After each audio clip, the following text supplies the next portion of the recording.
आपण नेहमी ऐकतो ना की शांत रहा, पॉझिटिव्ह विचार करा, स्ट्रेस घेऊ नका. हो, सगळीकडे हाच एक सल्ला दिला जातो. अगदी. पण मला एक सांगा, काय होईल जर आपण स्वतःला हे जे परफेक्टली रिलॅक्स ठेवण्यासाठी आटापिटा करत आहोत, तोच अट्टहास आपली आतली सगळी ऊर्जा संपवत असेल तर? म्हणजे कसं आहे, आपण जेव्हा एखाद्या मेडिकल डायग्नोसिसबद्दल बोलतो ना, तेव्हा तिथे एका अचूकतेची अपेक्षा असते. हो, अगदी. एखाद्या इंजिनिअरिंगसारखं म्हणता येईल. बरोबर. समजा आपला हात मोडला तर एक्स-रे मशीनमध्ये ती तुटलेली पांढरी रेष स्पष्ट दिसते आणि डॉक्टर थेट बोट ठेवून सांगतात की हे बघा, इथे फ्रॅक्चर आहे. नक्कीच. त्या एक्सरेमुळे एक प्रकारचा दिलासा मिळतो. गोष्ट अगदी ब्लॅक अँड व्हाईट असते. एकतर हाड मोडलेलं असतं किंवा नसतं. हो ना. आपल्याला आजार डोळ्यांनी दिसला की त्याच्याशी लढणं सोपं वाटतं. पण जेव्हा आपण न्यूरो डेव्हलपमेंट, जुने भावनिक आघात आणि मानसिक आरोग्याच्या जगात पाऊल ठेवतो ना, तिथे सगळं बदलतं. एक्झॅक्टली. तिथे मात्र अचानक ती एक्स-रे मशीन जणू काही काम करेनाशी होते. आपण अशा एका लँडस्केपकडे पाहत असतो जे खूपच धूसर आणि गुंतागुंतीचं असतं. इथे कुठलीही स्पष्ट पांढरी रेष दिसत नाही. पण वेदना मात्र तितक्याच खऱ्या असतात. अगदी बरोबर. वेदना 100% खऱ्या असतात. आणि म्हणूनच आजची ही सखोल चर्चा म्हणजेच आपली ही डीप डाईव्ह अत्यंत महत्त्वाची आहे. आजचा आपला मुख्य उद्देश हाच आहे की आपल्या मनातील हा ताणतणाव आणि आपण दाबून ठेवलेल्या भावनांचा आपल्या प्रत्यक्ष शारीरिक आणि मानसिक आरोग्यावर नेमका कसा परिणाम होतो हे मुळापासून समजून घेणं. आणि हे खूप गरजेचं आहे आजच्या काळात. हो. आणि आजचे आपले सोर्सेस हे सायकोलॉजी आणि हिप्नोथेरपीच्या इमोशनल हीलिंग या अभ्यासक्रमावर आधारित आहेत. आणि या हीलिंगच्या प्रवासात एका खूप सुंदर आणि वेगळ्या तत्वज्ञानाचा संदर्भ आपल्या सोर्सेसमध्ये सुरुवातीलाच दिलाय. अच्छा, कोणता संदर्भ? पहिला म्हणजे रुग्णाचा स्वतःच्या बरे होण्यावरचा विश्वास. म्हणजे विल पॉवर सारखं काहीतरी. हो, थोडक्यात तसंच. दुसरा पैलू म्हणजे डॉक्टरांचा रुग्णाला बरं करण्यावरचा विश्वास. अच्छा, हे दोन्हीकडून असायला हवा. अगदी. आणि तिसरा, जो कदाचित आधुनिक विज्ञानात फारसा शिकवला जात नाही, तो म्हणजे कर्मा. कर्मा म्हणजे मागच्या जन्माचं वगैरे? नाही, इथे कर्माचा अर्थ थोडा वेगळा आहे. इथे कर्मा म्हणजे डॉक्टर आणि रुग्ण यांच्यातील परस्पर संवादातून निर्माण होणारी एक प्रकारची आध्यात्मिक ऊर्जा. नुसती औषधं आणि गोळ्या काम करत नाहीत, तरीही संवादातून निर्माण होणारी ऊर्जा हीलिंगची प्रक्रिया पूर्णत्वास नेते. क्या बात आहे. चला तर मग हे थोडं समजून घेऊया. आपण सगळेच जण सतत स्ट्रेस आणि ताणतणावाबद्दल तक्रार करत असतो. पण जर आपण याला वैज्ञानिक आणि शारीरिक पातळीवर पाहिलं, हे समजून घेण्यासाठी आपल्याला हॅन्स सेली यांच्या एका अत्यंत प्रसिद्ध प्रयोगाकडे जावं लागेल. हॅन्स सेली? हो. त्यांनी उंदरांवर काही प्रयोग केले. ह्या उंदरांना जेव्हा त्यांच्या सहनशीलतेच्या पलीकडे असह्य उष्णता किंवा कमालीच्या थंडीत ठेवलं गेलं ना, बापरे. तेव्हा त्यांच्या शरीरात केवळ बाह्य बदल झाले नाहीत, तर आतून खूप मोठे बदल झाले. सेली यांना असं आढळून आलं की ह्या असह्य परिस्थितीशी झगडताना उंदरांच्या ॲड्रिनल ग्लँड्सचा आकार चक्क वाढला. अच्छा. हो. आणि त्यांच्या रक्तात ॲड्रिनालिनचं प्रमाण प्रचंड वेगाने उसळलं. हे ऐकायला थोडं त्या फाईट ऑर फ्लाईट रिॲक्शन सारखं वाटतंय. म्हणजे जेव्हा आपण जंगलात असतो आणि समोर एखादा वाघ येतो, बरोबर, तेव्हा शरीर एकतर त्या वाघाशी लढण्यासाठी किंवा तिथून जीव मुठीत धरून पळण्यासाठी स्वतःला तयार करतं. हे अगदी तेच आहे. लाखो वर्षांच्या उत्क्रांतीतून आपल्याला मिळालेली ही एक सिस्टीम आहे. पण इथेच आजच्या आधुनिक माणसाची खरी अडचण सुरू होते. ती कशी काय? कसं आहे, जेव्हा आपण ह्या फाईट ऑर फ्लाईट मोडमध्ये असतो तेव्हा शरीर ॲड्रेनालिन पंप करतं, जेणेकरून स्नायूंना ताकद मिळेल. जंगलात असताना पळण्यासाठी किंवा लढण्यासाठी याचा उपयोग व्हायचा आणि शारीरिक हालचालीतून ते ॲड्रेनालिन वापरलं जायचं. पण आज आपण जंगलात वाघापासून पळत नाही आहोत. एक्झॅक्टली. आपण फक्त लॅपटॉप समोर बसून बॉसचा एखादा डेडलाईनचा ईमेल वाचतो. हो ना. किंवा मग ट्रॅफिकमध्ये अडकून सतत हॉर्न वाजवत बसतो. आपण शारीरिक हालचाल तर काहीच करत नाही, फक्त एका जागी बसून रागवतो किंवा घाबरतो. मग हे शरीरात तयार झालेल्या ॲड्रेनालिन जातं कुठे? हाच तर खरा मुद्दा आहे. ते कुठेच जात नाही, ते रक्तात तसंच साचून राहतं. जर हे ॲड्रेनालिन व्यायामातून किंवा शारीरिक कष्टातून बाहेर पडलं नाही, तर ते आतल्या आत शरीराचं नुकसान करायला सुरुवात करतं. बापरे. म्हणजे कशा प्रकारचं नुकसान? या साचलेल्या ॲड्रेनालिनमुळे आपल्या रक्तवाहिन्यांच्या आतील बाजूस अक्षरशः व्रण तयार होतात, ज्याला स्कारिंग म्हणतात. याला वैद्यकीय भाषेत हार्डनिंग ऑफ आर्टरीज किंवा अथरोस्क्लेरोसिस म्हणतात. रिचा, ज्यामुळे पुढे जाऊन गंभीर हृदयविकार होऊ शकतो ना? अगदी बरोबर. एवढंच नाही तर हा सततचा ताण आपली रोगप्रतिकारक शक्ती म्हणजेच इम्युन सिस्टीम कमकुवत करतो. आपले सोर्सेस एक खूप महत्वाचा मुद्दा मांडतात. हं, आजाराचे जीवाणू किंवा विषाणू आपल्या आजूबाजूला आणि शरीरात नेहमीच असतात, पण जोपर्यंत आपली इम्युन सिस्टीम मजबूत असते तोपर्यंत ते काही करू शकत नाहीत. म्हणजे स्ट्रेसमुळे ही सिस्टीम कोलमडते आणि मगच हे आजार वर डोकं काढतात. हो, एक्झॅक्टली. आणि यात सर्वात लक्षवेधी बाब म्हणजे अडॅप्टेशन एनर्जीची संकल्पना. एक मिनिट. Adaptation energy. हे जरा नवीन वाटतंय. ही कुठली ऊर्जा आहे जी आपण रोजच्या जीवनात वापरतो? निसर्गाने प्रत्येक सजीवाला परिस्थितीशी जुळवून घेण्याची एक ठराविक ऊर्जा दिलेली असते. सोर्सेसनुसार ही ऊर्जा प्रत्येक सजीवाला जन्माच्या वेळी एका मर्यादित प्रमाणात मिळते. म्हणजे एका ठराविक बँक बॅलन्स सारखी. सततच्या स्ट्रेसशी लढताना आपण ही परिस्थितीशी जुळवून घेण्याची ऊर्जा खर्च करत असतो. आणि सर्वात धक्कादायक गोष्ट ही आहे की ही ऊर्जा कॅलरीफिक नाहीये. कॅलरीफिक नाहीये म्हणजे? म्हणजे तुम्ही कितीही पौष्टिक अन्न खाल्लं, कितीही विटॅमिन्स घेतले किंवा कितीही शुद्ध ऑक्सिजन घेतला, तरी ही एकदा संपलेली अडॅप्शन एनर्जी तुम्हाला परत मिळवता येत नाही. बापरे, हे तर भयानक आहे. हे म्हणजे एखाद्या स्प्रिंगसारखे आहे. आपण जर एखाद्या स्प्रिंगला थोडं ताणलं आणि सोडून दिलं, तर ती लगेच तिच्या मूळ आकारात परत येते. पण जर आपण त्या स्प्रिंगला तिच्या क्षमतेपेक्षा जास्त ताणलं किंवा खूप महिने तशीच ताणून ठेवली, तर ती डिफॉर्म होते. ती तिची मूळ अवस्था कायमची गमावते आणि कधीच पूर्वस्थितीत येऊ शकत नाही. हे अगदी चपखल उदाहरण आहे. जेव्हा आपण सतत ताणाखाली असतो तेव्हा आपण त्या स्प्रिंग सारखे स्वतःला ताणून ठेवत असतो आणि आपली उरली सुरली अडॅप्टेशन एनर्जी संपवत असतो. पण मग याचा अर्थ असा घ्यायचा का की आपण आयुष्यात स्ट्रेस पूर्णपणे टाळलाच पाहिजे? कारण काही स्ट्रेस तर चांगलाही असतो ना, जसं एखाद्या नवीन जॉबची उत्सुकता, प्रवासाला जाण्याचा आनंद किंवा एखादं सर्जनशील आव्हान. अगदी बरोबर. सोर्सेसमध्ये या चांगल्या तणावाला यू स्ट्रेस म्हटलं आहे. आणि हे खूप महत्वाचं आहे की तणावमुक्त होणे म्हणजे मृत्यू. अच्छा. हो, complete freedom from stress is death. जोपर्यंत आपण जिवंत आहोत तोपर्यंत स्ट्रेस असणारच. आपल्याला स्ट्रेस पूर्णपणे टाळायचा नाहीये, कारण तसं करणं शक्यही नाही आणि ते नैसर्गिकही नाही. आपल्याला त्याचं व्यवस्थापन करायचं आहे. जेणेकरून आपली ती मौल्यवान आणि मर्यादित अडॉप्टेशन एनर्जी अकारण वाया जाणार नाही. अगदी बरोबर. मग मला सांगा, जर ही अडॉप्टेशन एनर्जी इतकी महत्वाची आहे, तर आपण ती नेमकी कुठे वाया घालवत आहोत? मला तर वाटतं आपण शारीरिक कष्टापेक्षा मानसिक पातळीवरच जास्त थकत चाललो आहोत आजकाल. खरे, आपल्या शरीराचं संरक्षण करण्याचं काम खूप मोठ्या प्रमाणावर आपल्या मेंटल ॲटिट्यूडवर अवलंबून असते. म्हणजे आपल्या मानसिक दृष्टिकोनावर. हो, आपल्या स्वतःकडे आणि जगाकडे बघण्याचा दृष्टिकोन काय आहे यावर आपली एनर्जी किती खर्च होणार हे ठरतं. प्राचीन ग्रीक तत्वज्ञानानुसार हे खूप पूर्वीच ओळखलं गेलं होतं. बरं. कोरिंथीतील एका मंदिरावर एक वाक्य कोरलेलं होतं, मॅन नो डाय सेल्फ, म्हणजे स्वतःला ओळखा. जोपर्यंत आपण स्वतःच्या खऱ्या भावना, स्वतःच्या मर्यादा आणि गरजा ओळखत नाही तोपर्यंत आपण दुसऱ्यांनी दिलेली मुखवटे घालूनच जगत असतो. आणि खोटा मुखवटा सांभाळण्यातच आपली सगळ्यात जास्त एनर्जी खर्च होते. नक्कीच. इथंच ही गोष्ट खऱ्या अर्थाने रंजक बनते.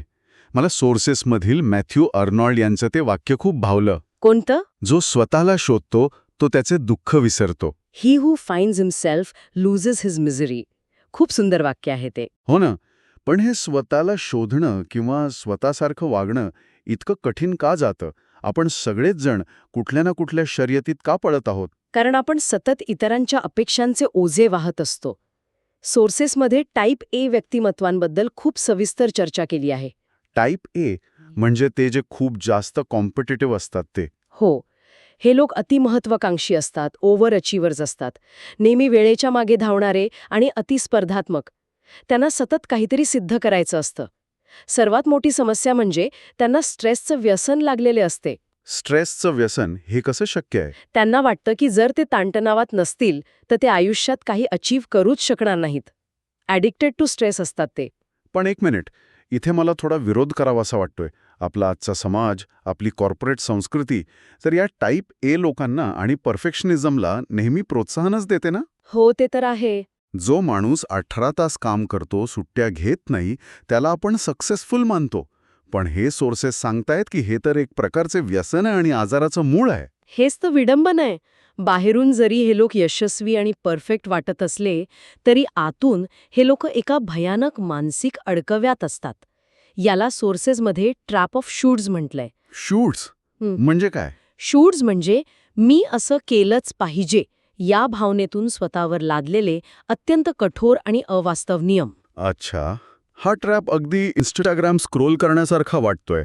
म्हणजे माझं घर नेहमी चकचकीतच असलं पाहिजे, मी माझ्या मुलांसाठी नेहमी ऑर्गॅनिक जेवणच बनवलं पाहिजे, किंवा मी ऑफिसमध्ये सर्वोत्तमच असलं पाहिजे आणि माझ्याकडून कधीच चूक होता कामा नये. हे सगळे शूट्स आपल्याला आतून पोखरत असतात. अगदी 100% खरंय. आणि जेव्हा हे लोक स्वतःच्याच या अवास्तव अपेक्षा पूर्ण करू शकत नाहीत, तेव्हा ते स्वतःला भयानक दोष देऊ लागतात. या शूट्समुळे कॅटास्ट्रोफायझिंग वाढते. कटॅस्ट्रोफायझन म्हणजे एखाद्या लहानशा गोष्टीला जीव घेणं, संकट मांडणं. आपण मराठीत ज्याला राईचा पर्वत करणे म्हणतो तसंच ना? अगदी तसंच. उदाहरणादाखल सांगायचं तर, जर एखाद्या विद्यार्थ्याला परीक्षेत थोडे कमी मार्क मिळाले तर त्याला वाटतं की आता माझं आयुष्य संपलं, मला कधीच नोकरी मिळणार नाही, मी पूर्णपणे अपयशी आहे. बापरे, हा तर खूपच टोकाचा विचार झाला. हो ना. हे राईचा पर्वत करणं त्यांच्या ॲडॅप्टेशन एनर्जीला खाऊन टाकतं आणि यातूनच आपण इतरांबद्दलही चुकीचे ग्रह बनवतो, ज्याला आपण मिसपरसेप्शन्स म्हणतो. म्हणजे आपल्याला वाटतं की जगानेही आपल्या या कठोर नियमांनुसारच वागलं पाहिजे. हो, आणि साहजिकच लोक तसे वागले नाहीत की मग राग, चिडचिड आणि अजून जास्त स्ट्रेस निर्माण होतो. हे तर एक दुष्टचक्रच आहे. नियम लादायचे, ते पूर्ण न झाल्याने राईचा पर्वत करायचा आणि स्वतःला आजारी पाडायचं. पण मग जर आपल्याला या शूट्समुळे आणि जुन्या घटनांमुळे एवढा ताण येत असेल तर त्यातून बाहेर कसं पडायचं? नुसतं पॉझिटिव्ह विचार करा असं सांगून तर हा हजारो पानांचा गुंता सुटणार नाहीये. तिथे गेस्टाल्ट थेरपीचा अत्यंत प्रभावी संदर्भ येतो. फ्रेडरिक आणि लॉरा पर्ल्स यांनी ही थेरपी विकसित केली. गेस्टाल्ट म्हणजे काय नेमकं? गेस्टाल्ट या शब्दाचा अर्थ होतो ॲज अ होल किंवा संपूर्णपणे. या थेरपीचा मुख्य भर भूतकाळात रडत बसण्यापेक्षा वर्तमान क्षणावर आणि लपून ठेवलेल्या भावना आत्ता मोकळ्या करण्यावर असतो. पण हे प्रत्यक्ष कसं केलं जातं? एखाद्या माणसाला त्याच्या 10 वर्षांपूर्वीच्या रागातून बाहेर काढणं सोपं नक्कीच नसतं. यात ओपन चेअर नावाचं तंत्र खूप वापरलं जातं.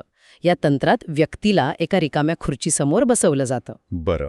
आणि ज्या व्यक्तीने त्यांना आयुष्यात खूप त्रास दिला आहे किंवा ज्यांच्याबद्दल मनात प्रचंड राग, दुःख आणि तिरस्कार आहे, त्या व्यक्तीची तिथे कल्पना करायला सांगितली जाते.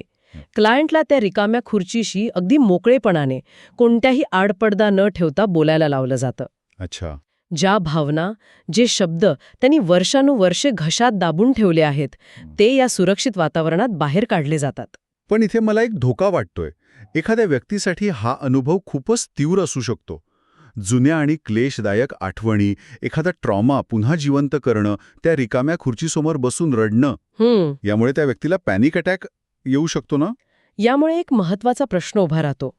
रिग्रेशन किंवा थेरपी दरम्यान जर खूप जास्त जुन्या वेदना उफाळून आल्या, क्लायंट जर घाबरला, तर थेरपिस्टने काय करावे?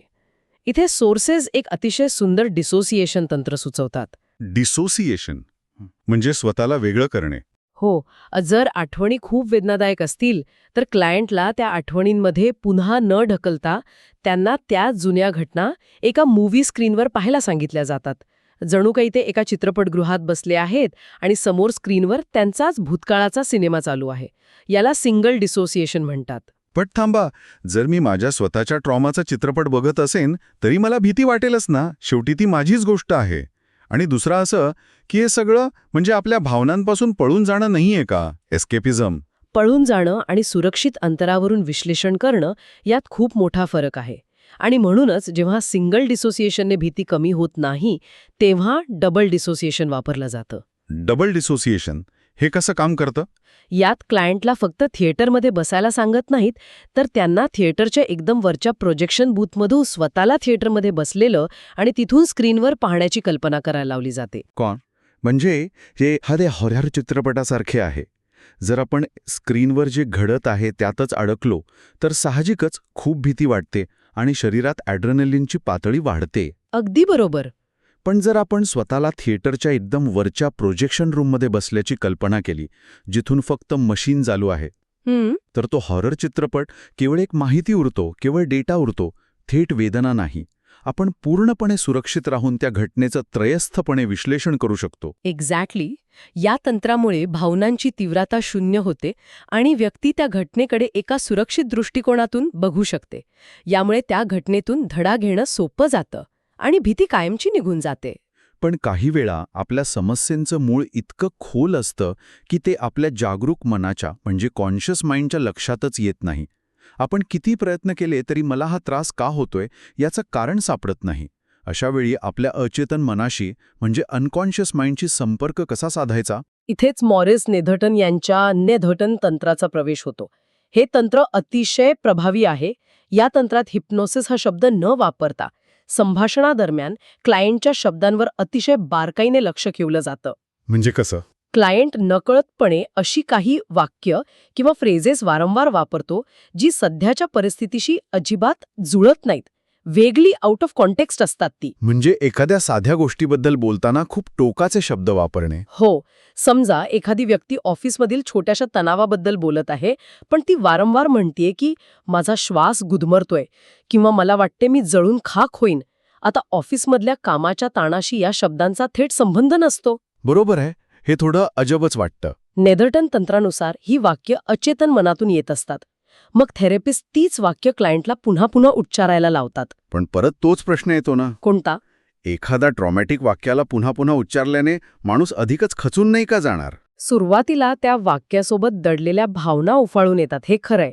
पण जशी ती वाक्ये पुन्हा पुन्हा उच्चारले जातात तसतशी त्यातील भावनिक ऊर्जा किंवा पॅशन संपुष्टात येत जाते. सोर्सेसच्या भाषेत सांगायचं तर until the steam has gone out of it, म्हणजे जोपर्यंत त्यातील वाफ निघून जात नाही. अच्छा, आत्ता मला समजलं. हे अगदी प्रेशर कुकरच्या शिट्टीसारखं आहे. अच्छा, कसं काय? जर कुकरमध्ये खूप वाफ साचली असेल आणि तुम्ही अचानक झाकण उघडलं तर स्फोट होईल. पण जर तुम्ही ती शिट्टी वर करून थोडी थोडी वाफ म्हणजे तेच वाक्य पुन्हा पुन्हा बोलून बाहेर काढली तर कुकर शांत होतो आणि मग तुम्ही ते सुरक्षितपणे उघडू शकता. क्या बात आहे, उत्तम उपमा आहे ही. जेव्हा ती वाफ किंवा ऊर्जा पूर्णपणे संपते तेव्हा तो जुना आघात बरा होतो.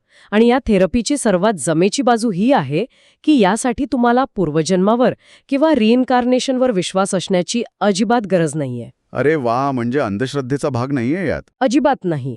क्लायंट किंवा थेरपिस्ट दोघांचाही त्यावर विश्वास नसला तरी चालतो. हे तंत्र अचेतन मनाचा एक टेप रेकॉर्डर म्हणून विचार करतं. हे अचेतन मन कधीच झोपत नाही, कधीच बंद होत नाही आणि आयुष्यातील कोणतीही माहिती गमावत नाही. ते सगळं आतमध्ये रेकॉर्ड करत असतं.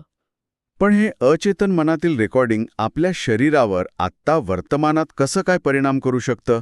जर आपण याला व्यापक दृष्टिकोनातून पाहिलं तर शरीर आणि मन हे वेगवेगळे नसून एका रेसिप्रोकल मॅट्रिक्समध्ये काम करतात. थांबा. रेसिप्रोकल मॅट्रिक्स हा कुठल्या सायफाय सिनेमाचा शब्द वाटतोय. याचा सोप्या भाषेत अर्थ काय?